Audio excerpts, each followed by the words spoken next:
Hey, Chad, Rudolph Electronic Repair here. We have a HDS5 Gen 2. Problem with this unit is it won't power up. We put this on the bench, hooked it up to the power supply, and when you press the power button, we see around 600 to 700 milliamps being drawn and then nothing. So 600 to 700 when you press the power button, nothing. Got this guy apart, and this is what we found. We took this apart and we found a bad chip.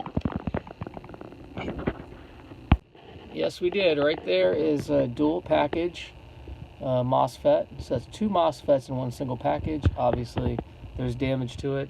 It was bulged out, and we checked it with a pair of tweezers, and the top just basically came right off. So that's bad. It's shorted. That's what was drawing the 600 to 700 milliamps when you press the power button.